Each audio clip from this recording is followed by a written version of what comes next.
I was a law enforcement ranger for a secret national park. This is what I can tell you about its unique wildlife by user/BoxGoblin. When the current administration started cutting national park service jobs, my old post at the Everglades abruptly ended. They sacked almost everyone, leaving us with barely enough severance to cover the next month. I was surprised, I was pissed, I was devastated. But my supervisor had already lined up another gig, and he was able to bring one more LE, law enforcement ranger, with him. A week after my dismissal, he called and asked if I wanted to go out for a cup of joe. "You've always been there for me, no matter the situation," Bruce said over a steaming mug of black coffee. My supervisor was a bear of a man. Bushy beard, 6'5", 240 pounds. Built like a lumberjack. I trusted him like a brother. "There's nothing more important in this line of work than loyalty.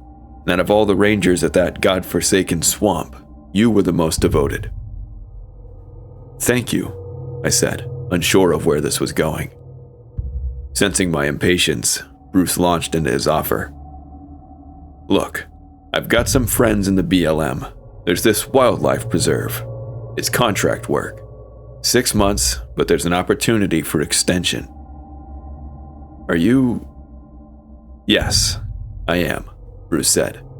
"You good to move to Northern California?" I didn't have anything tying me to South Florida at the time, but the distance caught me off guard. This was clear across the country, and I wanted to know where I'd be spending the better half of the year. "Is it Golden Gate?" Visions of the majestic San Francisco Bay flashed before my eyes. "The location's classified," Bruce said. "It's not a park with visitors." "Oh, that sounded ominous. Is it military?" "Look, all I can tell you right now is it's easy work. The easiest job you've ever had. Oh, and the pay is triple what you made in the Glades." "Yeah, it sounds great," I said. "It's probably in the Bay Area," I thought. "The cost of living there is much higher." Bruce slid a nondescript manila folder across the table. I reached out to open it, but he kept his meaty hand flat atop its cover. "There's just one thing I need to know before we go any further." I leaned back, suddenly aware of how quiet the coffee shop had grown. Is this some kind of drug thing?" I whispered. I knew about a lot of marijuana grow operations up in NorCal. Bruce fixed me with a steely gaze. "Meth," he said. I spit up my cappuccino. "Whoa, I don't know." But Bruce erupted into a rumbling laugh that was part growl. "I'm just fucking with you, dude. The site's restricted due to environmental concerns, and you just have to sign an NDA before I tell you anything else." "Oh." I let out a sigh and opened the folder to an 80-page document of boilerplate legality. My new post was a wildlife preserve called McNeely Pines. I arrived a few days after signing my NDA. I flew out to Sacramento, then drove for a few hours through winding mountainous roads with nary a town or gas station in sight. I left all traces of civilization far behind and entered the pure, untrammeled wilderness that intimated westward settlers centuries ago. The sun had just set when I finally arrived at the ranger station. It was an old timber-built hunting lodge repurposed by the government, 2 stories tall with a series of radio antennas sprouting from its roof. There was something off about the place, but it took me a while to realize what. It wasn't until I'd moved into my room upstairs, taken a nice hot shower, and settled into bed that I noticed. All the windows were reinforced with metal bars. Bruce gave me a tour of the property the next day. It was just the 2 of us working the park. Cell reception was spotty, but we had a high-tech comms room in the station for communicating with the outside world if needed. The preserve encompassed 10,000 acres of mountainous forest, full of towering pines whose expansive canopies blocked out most sunlight, even in the middle of the day. The forest looked pristine. No trash, no roads, plenty of wildlife, but it was inaccessible. A 15-foot-tall chain-link fence topped with razor wire surrounded the whole area. No one was allowed inside except with express permission from the federal government. Before my arrival, Bruce said the location of the preserve had been quarantined, but I never imagined it would be like this. What did they have in there? Mutant grizzly bears? I asked as the two of us drove along the perimeter in a park-issued ATV. Deer, mostly, Bruce said.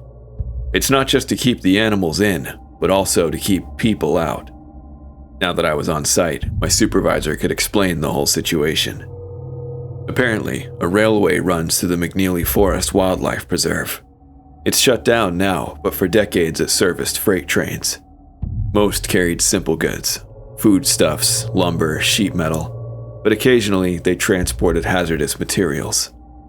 One such train was carrying over 200 tons of toxic chemicals, including vinyl chloride, ethylene glycol, ethyl hexyl acrylate, and butyl acrylate. When it derailed in the middle of the forest 5 years ago, the resulting spill covered much of the land. Fortunately, there was no civilization nearby, so the story didn't garner much news outside of a few small articles in local newspapers. After the initial cleanup operation, the EPA ordered a quarantine of the whole forest for at least 20 years, subject to further restrictions if testing didn't improve. Our job's making sure no one except the EPA enters or leaves the forest, Bruce said. The fencing had one gate, located next to the ranger station. Bruce and I were the only ones with the code to open it. Bruce was right. The job was easy. Outside of handling the main gate, I managed a series of trail cameras placed every 100 meters or so along the perimeter fence. The cameras faced both inside and outside the preserve. If I caught anyone trying to break through the fence, I was to arrest them on sight. That was it. The government covered lodging and delivered free groceries every other week, so I was raking in pure profit for almost no work. It was perfect. Still, it left me with a lot of questions. Why did we need so many trail cams? There were literally hundreds watching every inch of the park. I'd never seen so many before, even at larger parks. And this was on top of the daily patrols Bruce and I made in the park ATVs. Furthermore, when I first checked the cameras, I noticed the fencing had odd markings. Nothing major, just this faint script. You could only see it when you were right up against the fence. There were these little scribbles etched into the metal chain links. It looked like some kind of writing, but I couldn't make out any of it. I asked Bruce about it one night. He said the etchings were a company signature. The Park Service hired a special company to make the fence extra strong and resilient against the elements, anti-rust and whatnot. Jesus, they spent a fortune on this quarantine operation, I thought.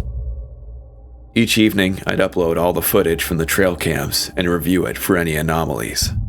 The cameras only captured images if there was movement in the frame, so most of it showed branches swaying in the wind or a squirrel running by the lens. Occasionally, a deer or raccoon would approach the fence from within the quarantine zone. The preserve had a surprising amount of wildlife, given its toxic backstory, though the animals never appeared to look or act abnormal. With all the hazardous shit in there, it's a miracle anything's alive, I told Bruce one night as we drank whiskey and watched old episodes of Everybody Loves Raymond. The lodge didn't have internet access, but it came with an expansive collection of DVDs. I don't know, life's pretty resilient, I guess, he said, no matter what the world puts it through. What we put it through, I said, referring to the toxic spill. Bruce nodded. Still have to put them down if any manage to break through the fencing. Yeah, I said. I didn't relish the thought of shooting mutant deer.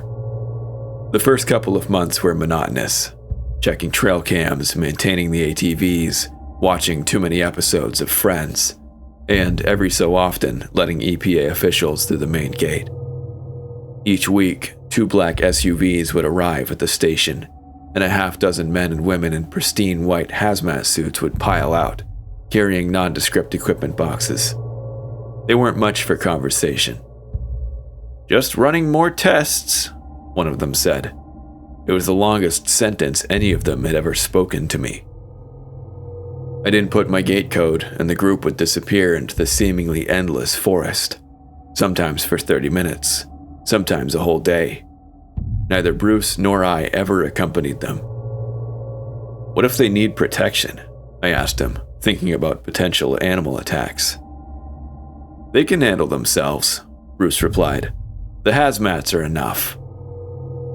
I suddenly became aware that neither of us had worn so much as a face mask while patrolling the forest for hours each day, and here were these people in full bodysuits. Should we be wearing anything? Nah, the spill site's far, far in the interior, Bruce said. We're well outside the range of anything dangerous. That's what they tell us, at least, I said, chuckling. Yeah, true, Bruce laughed. What do you think they do in there for so long? I don't know. Soil samples, a bonfire rager?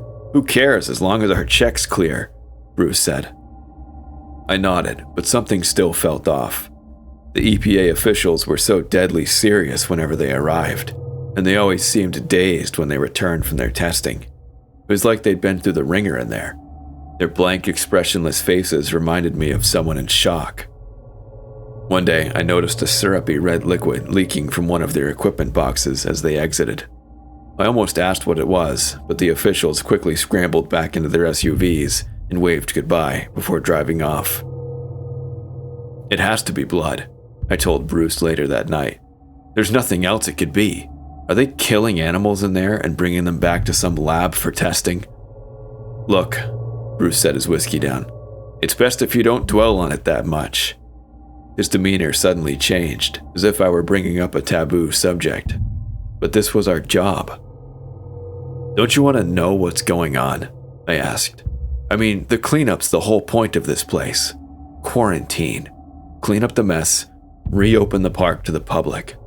I never said the park would reopen to the public, Bruce said. What? My supervisor just stared at the flames in the lodge's fireplace. The logs popped and crackled. Then he downed the rest of his whiskey and started up the stairs. I'm going to bed. Make sure you put the fire out before heading up. I'd known Bruce for years, but I'd never seen him like this. Everything was hunky-dory for weeks. We were cracking jokes about toxic deer with superpowers, but the moment I brought up that blood-soaked equipment container, it was like I'd touched a raw nerve.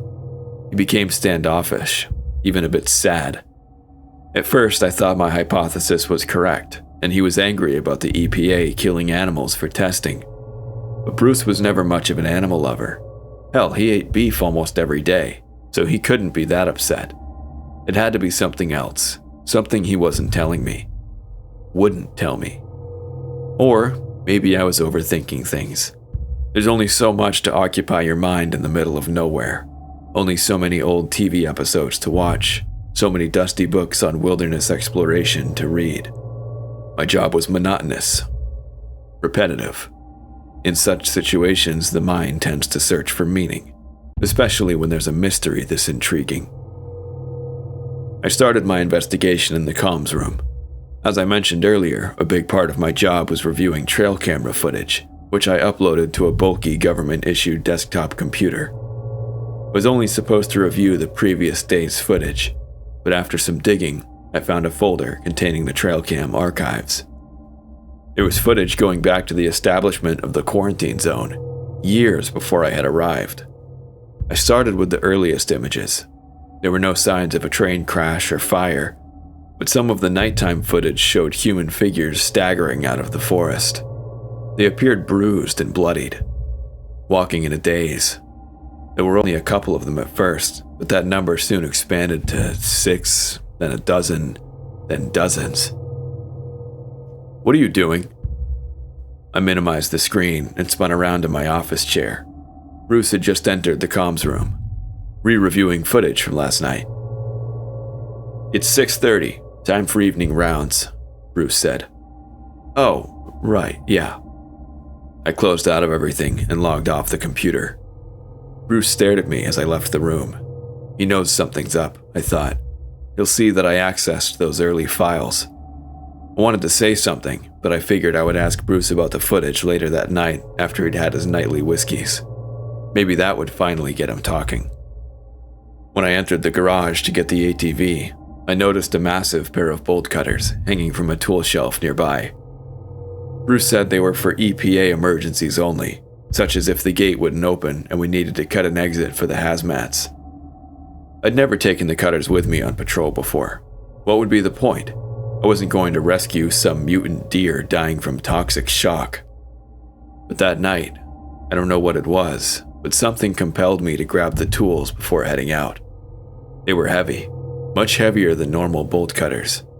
I noticed they bore the same odd scribbles as the chain link fence. After grabbing the cutters, I hopped in the ATV. My patrol was to drive the entire park perimeter and check for anything suspicious. There was a service road that ran alongside all 14 miles of fencing. I flipped on the ATV's headlamps. The sun was about to set, and the whole forest was covered in a thick blue gloom. Not quite daylight, not quite night, a half-light. I drove along the service road at 10 miles per hour, scanning the area as I went. The air felt thick. The forest sounds were muffled, almost as if everything was underwater. It was an eerie atmosphere, unlike anything I'd felt since arriving at McNeely Pines. I soon found out why. Halfway through my patrol, I heard a voice call out, "Help!" I stopped the ATV, shining a spotlight around the service road. "Hello? Who's there?" "Help, please." The voice was coming from within the fence. I turned my spotlight to reveal a gaunt figure amid the tall pines. It was a man, mid-40s, skeletal. Ragged clothes barely clung to his emaciated frame.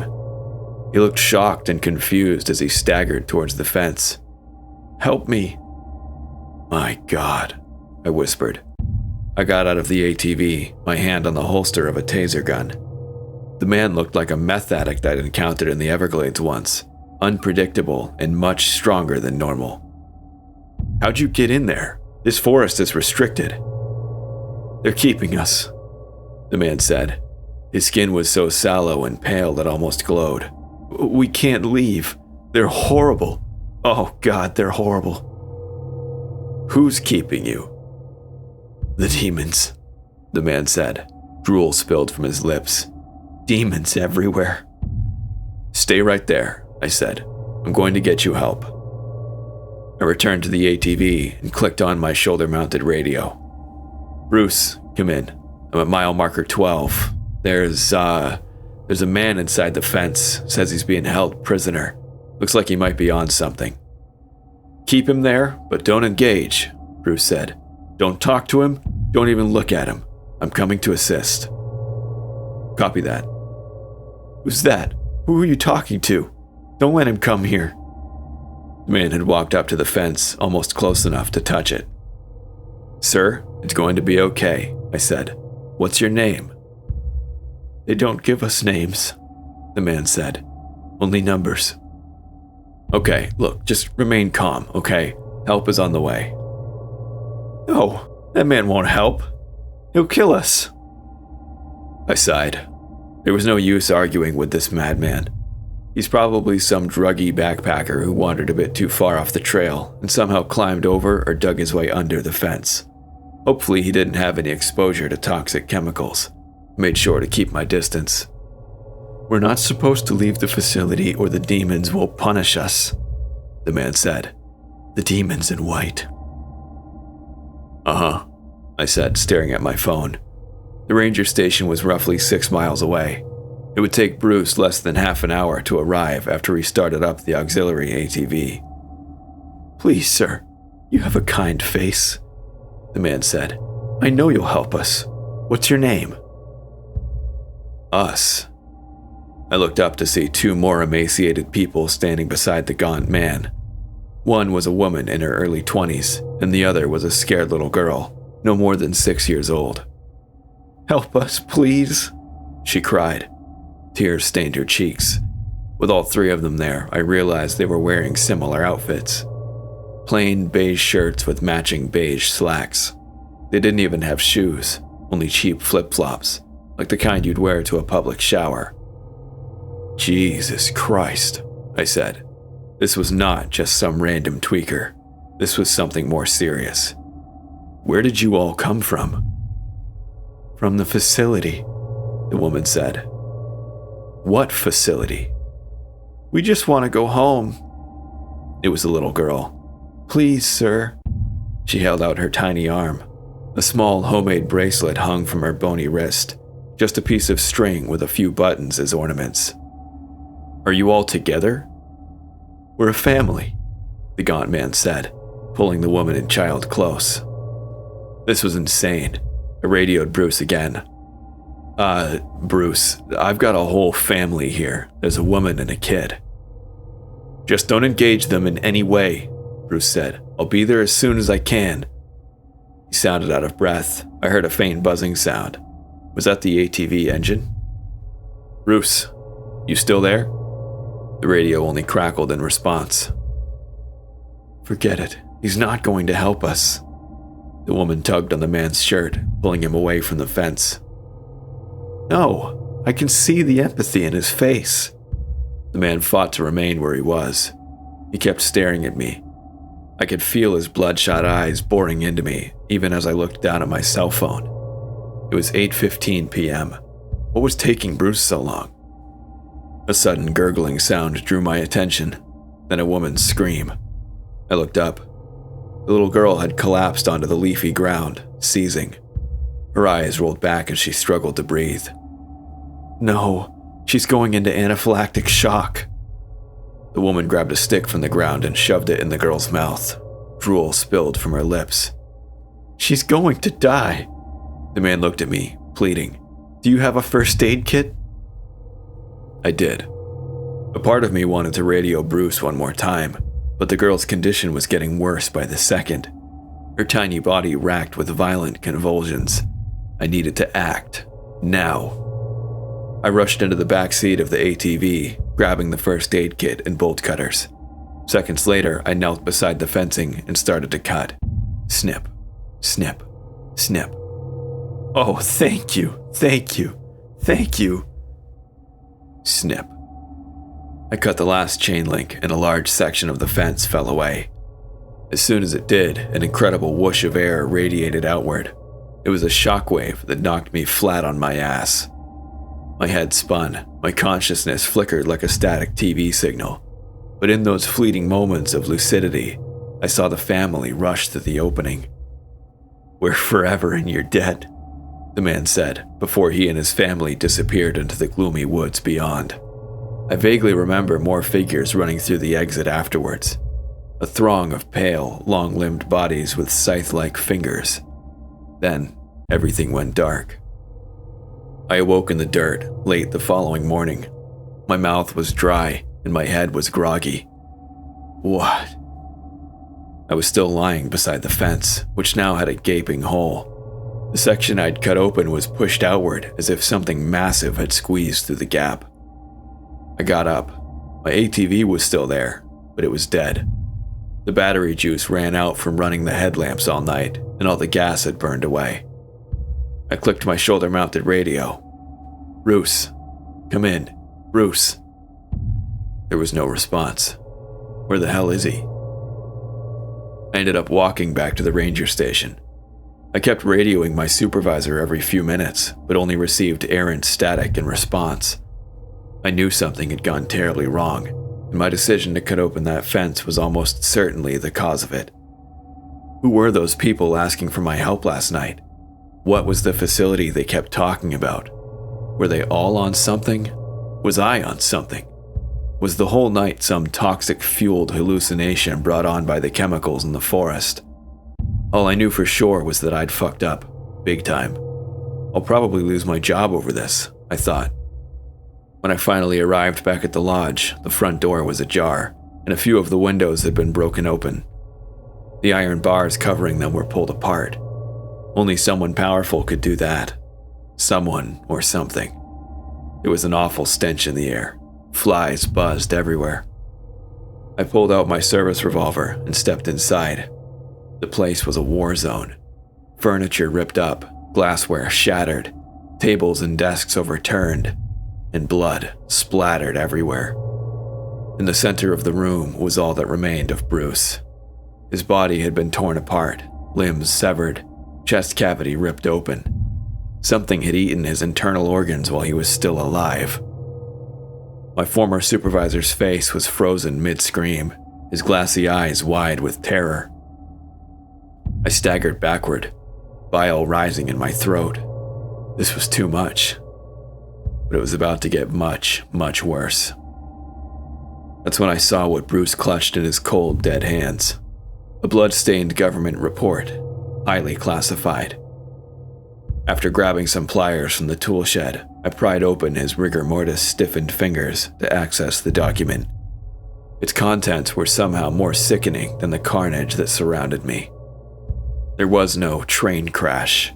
That was just a cover story to quarantine the area and keep any hunters or tourists out of the woods.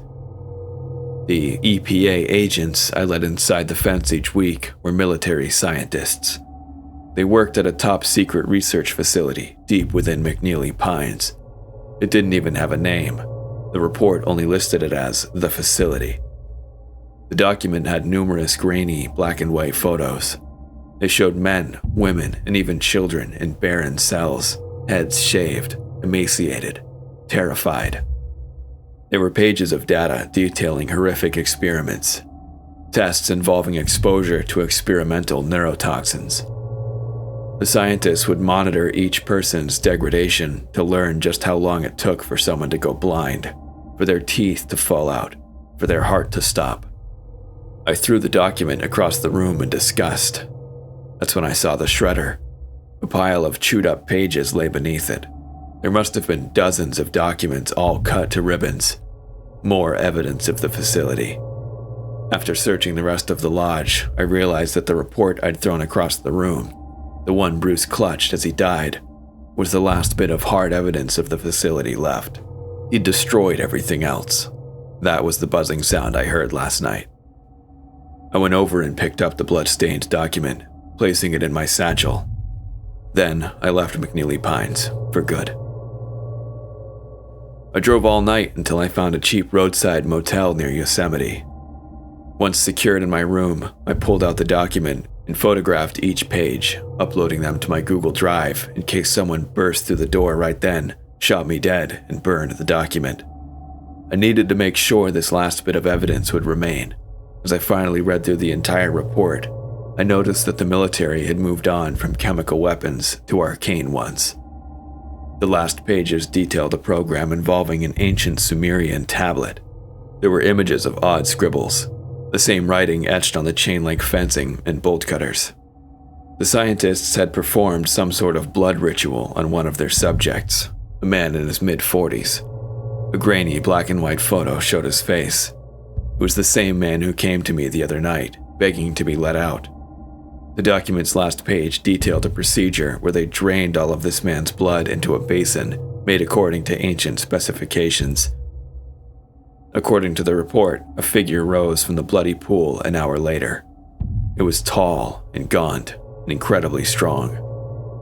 I'm in that motel room now, debating whether or not to release the full document to the press. It will have to be soon. It won't take long for the government to realize who let their precious asset loose.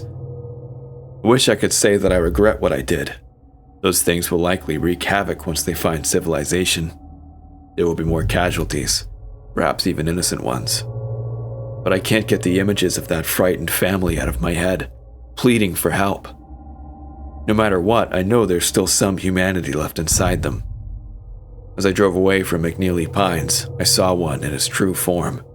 10 feet tall, long-limbed and hairless, with skin like a shark's hide. It smiled at me in recognition, flashing a mouthful of dagger teeth, and it waved as I drove past. A tiny bracelet hung from its wrist, a string with a few buttons. Thank you guys for listening to this story by BoxGoblin. If you enjoyed it, please like and subscribe. If you have a story of your own, please email me at awfultoastreads@gmail.com. But until next time, I appreciate you stopping by. and I hope to see you next week. Goodbye.